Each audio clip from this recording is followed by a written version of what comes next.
The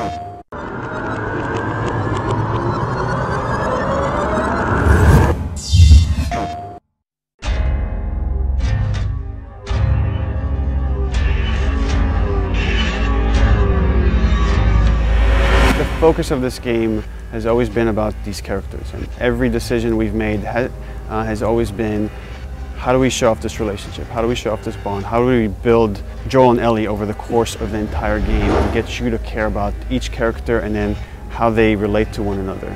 With Joel as a character, there's an interesting kind of conflict. Here's a guy that is willing to do whatever it takes to survive. And we really wanted to show in this world there aren't necessarily good guys and bad guys. There's just people trying to survive, and Joel is just one of those people. He's tasked with delivering this girl somewhere, and over the course of their interaction, of how they spend time together, they form this unbreakable bond, and they really start seeing them care more and more for each other. So we wanted to show this guy that's pretty cold, cold-hearted, can do terrible things, and yet at the same time can develop this love for this girl where he's willing to do anything to save her.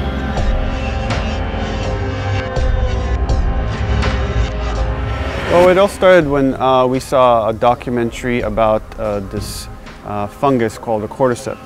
And the way that fungus works is it infects different species of insects. The fungus develops inside them, burrows its way into its mind, and takes control, essentially, of the insect. What if this thing jumped species and infected people? And that was the earliest inspiration. And so that was a really beautiful jumping off point to us, because we thought we could do something unique. It wasn't just your typical ambling zombie sort of thing, but we can actually have some science behind it and ground these things. And we don't want to just make the typical like ghoul. We want to actually bring the fact that this is a suffering human being that actually, like, if you and I were caught by this, then that's a traumatic experience. And then put yourself in Joel, Tess, and Ellie's shoes, and it's like, this is the last thing that we want to happen. These two stages, these two classes of infected that you're seeing, there's the runners. And they still have a bit of vision, so they could kind of see you if you're moving around. You have to kind of watch out where they're looking. When you're dealing with something that can see you, it's much different than something that is stage 3 of the infection, or what they call the clickers, which is using echolocation, a form of echolocation. And then the clickers, it's all based on audio. So you have to make sure you're not making a lot of sound, you're not breaking a bottle, you're not doing something that will draw them to your location. On a psychological level as a player, it kind of invests me in trying to see, like, what's behind that bush, what's around that corner, you know, and we can play with darkness and light in there and the sounds, etc. So we really want to, like, not only beautify it and say, like, oh, this is really gorgeous, but at the same time, like, kind of like add that suspense in there.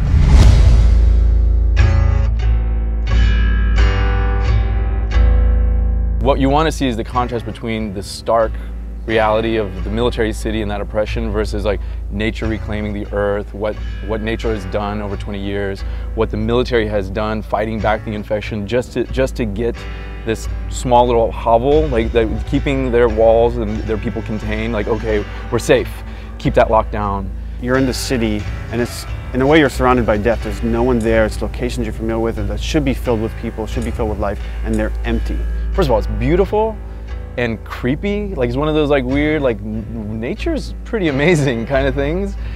So there's that kind of darkness there, but at the same time, there's this beauty to it, whereas nature is reclaiming the earth and you're seeing all these trees and you're really drawn to explore it. And then you're also seeing the world through Joel's eyes, who's just a survivor. How am I going to get from point A to point B?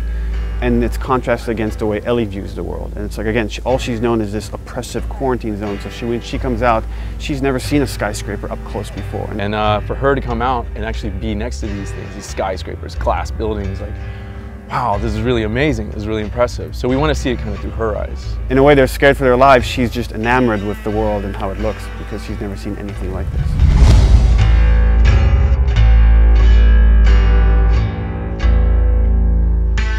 I'm sweating and I'm actually enjoying, and I know how to play these things, and every single time a new emergent situation exposes itself.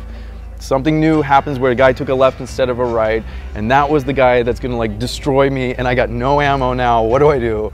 And that's a beautiful feeling.